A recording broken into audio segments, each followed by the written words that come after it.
All right, guys, how's it going? Welcome back to Golazo España. In this video, we're going to be taking a look at what the Spanish football dailies are saying about Barcelona today. I will do my very best not to butcher the names. You know I'm terrible with the names. If it's not Jack Daniels or John Smiths, I tend to struggle a bit. And that's just when we're talking about Premier League footballers. It's even worse here in Spain, but at least it'll give you something to giggle about. So, where should we start? Well, it's bad news in midfield for Hansi Flick.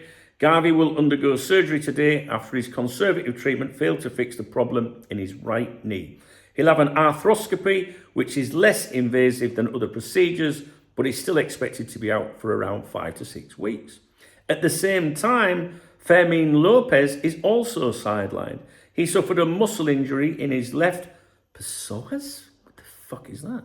During the win over Getafe, and will be out for about 3 weeks. That means Flick has lost 2 important midfielders at a crucial moment. The silver lining comes from Dani Olmo. Against Getafe, he showed why he deserves more starts. He set up Ferran Torres with a brilliant backheel assist and later scored himself his first goal of the season. Olmo was lively throughout, moving across the pitch and creating danger. With Fermín out, his chances of keeping a place in the starting 11 are higher. Now, speaking of Ferran Torres, he's on fire. He scored 4 goals in La Liga already, including that double against Getafe, and he's become the team's top scorer. His contract runs until 2027, but unlike Rafinha and Jules Koundé, who have already renewed, Ferran's extension hasn't been discussed yet. The club value him, but they believe it's not the right moment to open talks, even though his numbers are outstanding. There's also uncertainty over where Barca will play their next home game against Real Sociedad. What's certain is that it won't be at the Estadi Johan Cruyff, which has been used so far. The options are the Spotify Camp Nou or Montjuic, but they're still waiting on final approval for the Camp Nou works. President Joan Laporta says they've got all the certificates they need, and it's now down to the City Council to grant the licence. Looking at the bigger picture, Flick's team have rediscovered their goal-scoring form. After hitting 174 goals this season, they've already scored 18 in 6 games this term, averaging 3 per match. Robert Lewandowski, Ferran, Fermín, Olmo, Rafinha and Lamine Yamal have all been chipping in. Flick's message is clear. Keep the intensity high with the target of winning all matches before the next international break. Not another international break. I can't be doing with them international breaks, guys. They do my fucking head in.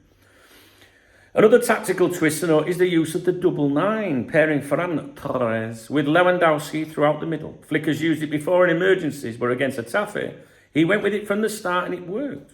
It's now another option in the manager's playbook, giving the team unpredictability in attack. In defence, Eric García has stepped up. With Íñigo Martínez gone, García has grabbed his chance, starting all 5 league games so far. He's been excellent at the back, calm on the ball, and his stats against Getafe, including 105 successful passes with 94% accuracy, underline his growing importance. Away from the pitch, the Negreira case continues to make headlines. Do you remember this? This is the long-running investigation into Barcelona's payments to José María Enríquez Negreira, a former referee official, which prosecutors allege may have been made to influence refereeing decisions. Javier Enríquez, the referee's son, told the judge he had nothing to do with the 7.5 million euros his father received from Barcelona. He admitted doing referee reports for the club, but distanced himself from his father's dealings. And former Barca president Sandro Rosell also gave testimony, insisting Negreira had 0 influence on refereeing decisions. He pointed the finger at the presidents of Spain's referee committee, saying they've historically been open Real Madrid fans and held the real power, not Negreira. Dodgy fuckers out there. 7 point. I had not to do with that 7.5 million euros. I helped him spend it, like. Anyway, that's your roundup for Barcelona news this morning. Not a great deal, I guess. But if you're interested in what's going on with Barcelona, there you go. All right, guys. So if you enjoyed the video, if you found it informative, please thumbs up the video. Please drop me a comment. It's so important to interact with the channel.